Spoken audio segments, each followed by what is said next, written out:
Good afternoon. I'm Lieutenant Tina Jones, the Public Information Officer with the City of Portland, Portland Police Bureau. Today's press conference was convened in order to share the outcome of the findings of an investigation involving Lieutenant Jeff Nia. The Chief and the Mayor will be sharing some information, then we will take some questions. First, I would like to introduce Chief Danielle Outlaw. Good afternoon. Afternoon. Thank you. I'm here today to share some information about the investigation and findings related to communications between Lieutenant Jeff Nia and Joey Gibson and other demonstration organizers. I want to first start off by acknowledging that when these text messages were initially released to the public, that there was a very huge impact on our community, not just our external community, but our internal community here in PPB as well, and most specifically Lieutenant Jeff Nia and his family. And I'm hoping that given that this investigation, this portion of this investigation has concluded, that we're able to move forward from this chapter and move forward to work towards healing together as a Bureau and a community. To provide some background, this all stems from two very narrowly tailored public records requests where documents were released in February of 2019. Specific to text messages between Lieutenant Jeff Nia and Joey Gibson. There were a series of news articles and stories covering some of the information released. This generated a lot of concern in the public realm about possible bias or alignment with a particular group and Lieutenant Nia. The independent police review team conducted an investigation after these concerns were shared. 3 specific allegations were considered related to this investigation. The first allegation was whether Lieutenant Nia engaged in unprofessional behavior during his communications with Joey Gibson related to Directive 310.00, professional conduct and courtesy. The second allegation investigated was whether Lieutenant Nia engaged in unprofessional behavior during his communications with Joey Gibson related to HR Rule 11.01, Statement of Ethical Conduct. And the third and final allegation was whether or not Lieutenant Nia inappropriately disclosed information to Joey Gibson that allowed individuals to avoid arrest related to Directive 310.70, dissemination of information. IPR concluded that there was no evidence of a policy violation in any of these 3 allegations. Subsequently, there were several layers of review. The file was then sent for a captain and commander for review. And I'll go back. IPR concluded their investigation and they came back with a recommended finding of not sustained. The file was then sent for a captain and commander review. The captain concurred with IPR's not sustained finding for all 3 allegations. The file then went to an assistant chief for review. At this point, the assistant chief determined the findings were exonerated, which generated a referral to the police review board, which is comprised of community members and bureau members. The police review board then reviewed the investigative files and concurred with the findings of exonerated for allegations 1 and 2 and not sustained for allegation 3. The material then came to me for review. After reviewing all of the materials, my finding for all 3 allegations was unfounded. I determined unfounded was the most appropriate finding because the language in the investigation very clearly states there was no evidence to prove any of the allegations considered. Given there was no evidence to support the allegations, then the allegations were devoid of fact and there were no credible basis for a possible violation. Perception appeared to be a very strong determining factor during the initial investigation and subsequent levels during the review. However, perception, while extremely critical in earning and maintaining trust within our internal and external communities, is not tangible evidence for the purposes of an administrative investigation. While the investigation was ongoing, internally, we identified several opportunities to strengthen and improve, which we decided to implement without waiting for the investigation to be completed. We immediately directed all working liaisons to attend training, but we quickly learned that there was no formalized training for liaisons here in the United States. After searching for training options for our liaisons and determining there was no formalized trainings, we sent personnel to Canada in June of this year for training specifically about crowd control liaisons. From that training, our staff developed an internal training for crowd liaisons, which was created and we provided actually to those liaisons before the August 17th demonstrations on August 14th. We also formalized the expectations of the crowd liaisons with the standard operating procedure, which was not in place before. We approved new uniforms for transparency and increased communication. The new uniforms were also rolled out for the August 17th events. We are also undergoing a holistic review of our demonstration response, and this is being done by the National Police Foundation. They are reviewing PPB's response to demonstrations to assess our tactics, communications, policy, and anything else that would fall under the umbrella of police response to major demonstrations. This investigation will take a look back all the way to protests beginning in 2017 to the present. The IPR investigation determined that there were no policy violations, but recommended formalized training in line with what we had already identified and implemented. Some key takeaways here. The public records requests were very narrow in scope, and it did not contain an entire picture of the work being performed by Lieutenant Nia in his role as a liaison. Additionally, they did not have context, which is extremely important in this instance.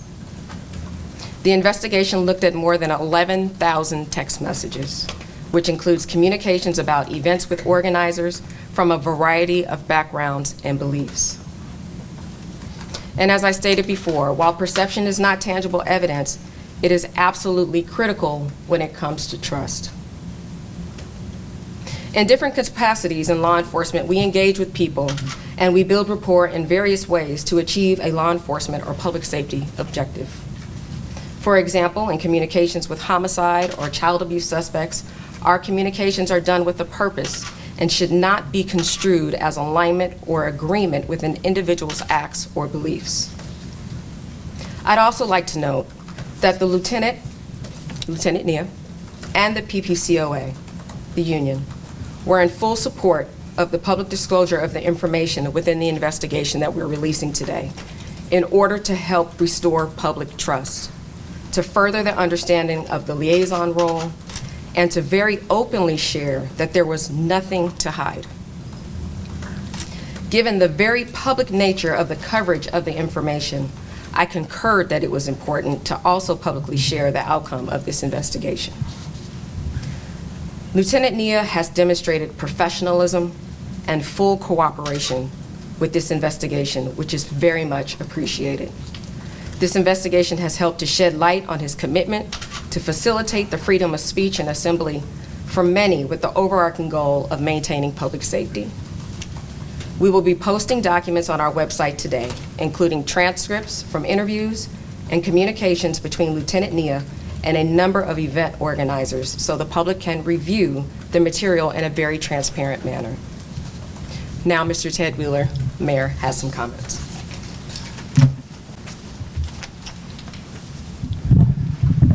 Thank you, Chief. As Mayor and Police Commissioner, it's my goal to make sure that our Police Bureau always represents Portland and the values that define who we are as a city. It's also my job to recognize the Bureau's good work, but also to hold the Bureau accountable to the public that it serves. Here's a brief recap. Text messages were released. Those text messages at face value and without much context were disconcerting to many. And as you're all aware, the public reaction was swift. We were all reacting and operating without the full context at the time. Perceptions at times is not based on facts, but it still plays a crucial role in either building or destroying trust. That's why I ordered an investigation. I did this because I knew at the time we did not have a complete picture of what was going on, and that's why I believe the investigation was critically important. And the independent investigation revealed that there were no sustained policy violations, in part because Lieutenant Nia was talking with people on all sides of the demonstration. That exhaustive investigation concluded that the allegations of possible bias were not sustained. The lieutenant did his job to the best of his abilities, in my opinion, and it turns out he did so without much formalized training. It's important to note that Lieutenant Nia demonstrated utmost professionalism and full cooperation throughout this investigation. The investigation did reveal a series of shortcomings in training and protocol. The Bureau, even before the investigation concluded, realized these shortcomings soon after the texts came to light. That's why the Bureau immediately went ahead to provide clear direction and the implementation of formalized liaison training. I want to thank Chief Outlaw for her and her team's proactive approach. So to wrap this up, here's the good that I believe has come from this. First of all, the allegations related to Lieutenant Nia were not sustained. Training and protocol gaps were discovered. The Bureau took immediate steps to address them. Many of the changes that were made as a result of this were also put into action in the field that led to many of the successes that we all witnessed during the demonstrations on August 17th. The Chief and I held a series of listening sessions just for our officers that resulted in what I believe are more frank and more productive communication that deepened our understanding of the needs of the Bureau. And as a result, I believe my relationship with the Portland Police Bureau is stronger than it's ever been. Officers are tasked with a job that is difficult, it's frequently thankless, and it's often dangerous. They often risk their lives to serve and protect our community from harm and to protect everyone's rights. So I'm relieved to know that Lieutenant Nia has been cleared of misconduct and that the Bureau has addressed the training and protocols gap. And I'm proud of the work that our sworn and non-sworn personnel do day in and day out in the Portland Police Bureau. And I want them to know they have my complete support. Thank you. Thank you, Mayor. Now we have time for a few questions related to the information that's been provided here. Blair. And I'm sorry, for the questions, can you state your name and which organization you're associated with, please? Yeah, I'm Blair Stenwick. I'm with the Portland Mercury. Included in those texts was a warning for a certain person with a warrant out against them not to come to a protest. Can you help us understand how that wasn't a dissemination of information violation? So that is information that was looked at in depth and will be released in the documents today as well. So we're providing kind of a high-level overview, but I would encourage you to, once the information is released, to look at that because it would be too lengthy for me to go into details about that right now. Thank you. Did you have a question there? Andy, independent journalist. My question is for Mayor Wheeler. As police commissioner, was it appropriate for you to describe the text as, quote, disturbing, unquote? And you also suggested that lines have been crossed. This is before Lieutenant Nia has been given due process. Again, the text messages were released. They were a narrow representation, a narrow sample of all of the text messages that were released.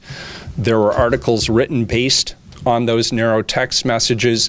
The public reacted to those text messages, and I believe that my statements and my call for an investigation were appropriate at the time. Go ahead. Mayor, this is sorry. Maggie There we go. police union quickly criticized your statements and felt that you had condemned Lieutenant Nia's text messages without getting the full context, and that's your job as police commissioner. Can you comment on that? I'd be happy to, and thank you for the question. I serve a unique role in this city, and it may be unique amongst mayors nationally. I'm both the mayor of the city and I am the police commissioner. So on one hand, I am the police bureau's major proponent on the city council and during budget negotiations. On the other hand, I'm also primarily responsible for holding the bureau accountable to the public that it serves. So there is what I would describe as a challenging balancing act that has to be done fairly.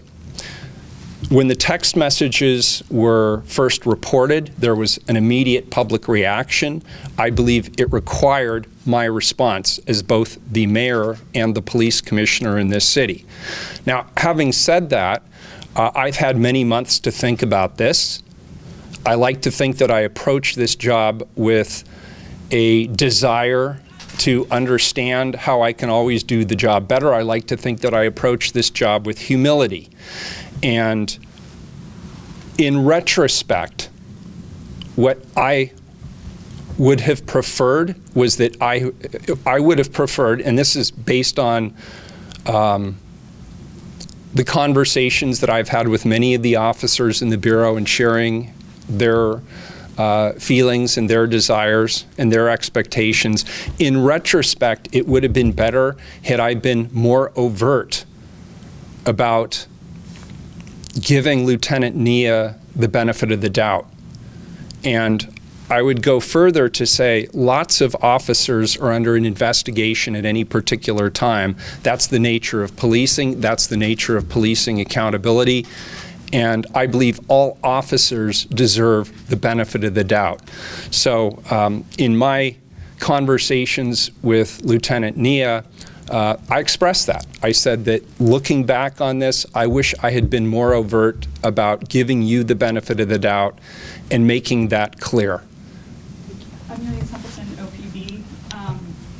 You've said that part of the problem here was missing context, but didn't you have a great deal of context about Lieutenant Nia's communications that the public did not have? You had been in direct communication with your staff regarding Joey Gibson. Your staff had worked with him on getting intelligence regarding Joey Gibson. Why was that not relevant context for you to share at the time with the public? Well, first of all, I believe that we needed more context, and that's why I called for the investigation. And even the information that my staff would have had at that particular time would have still been a sliver of the overall context. And the only way to iron this out and to resolve it is for a full and thorough vetting. So what you're getting access to today isn't a few text messages, it isn't a couple of dozen text messages, it's not access to a few conversations with staffers which may or may not have reached my attention. You're getting 11,000 text messages and the entire dialogue of a thorough investigation. And I believe that is the best way to be completely transparent and forthcoming. I guess what I'm asking is, were your comments regarding the texts fair, given what you knew at the time about how and why Nia was communicating with Gibson? In retrospect, I believe that my comments, while accurate and reflective of my perceptions at the time, would have been more fair had I been more overt about giving Lieutenant Nia the benefit of the doubt. Thank you. We have time for one last question in the back, please. Kelly Ozair, KT News.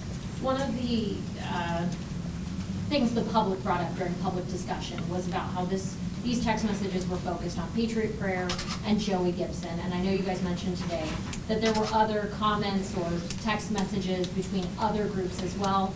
Can you tell us who those other groups are and content? Were they similar in content to? So here's what I can share about that. We will be releasing a large volume of information today. These will include interviews with people with information, over 11,000 text messages, and I'm not going to sit here and identify different groups or ideologies. It's not appropriate because the focus is really on, these are event organizers. It doesn't matter who they associate with. And the liaison role is to interact with those folks with a purpose. And so I'm not going to get into that, but I will say that the volume of information that will be released is pretty staggering, and I think that will help you to have a much broader context as well as the public. I think to be a little more pointed, in the situation with Joey Gibson, when we were talking about a certain event, can you say whether or not they were talking to the counter-protesters of that specific event? I can't speak as to specifics of that, but I will say that I've reviewed the materials as well, and there's a broad variety of organizers from a whole swath of different backgrounds. So you'll just have to read the information for yourself. Thank you for attending, and we appreciate your time. We'll be putting out a press release as soon as we are able with links to the materials that we referenced. Thank you, ma'am. Thank you. Thank you.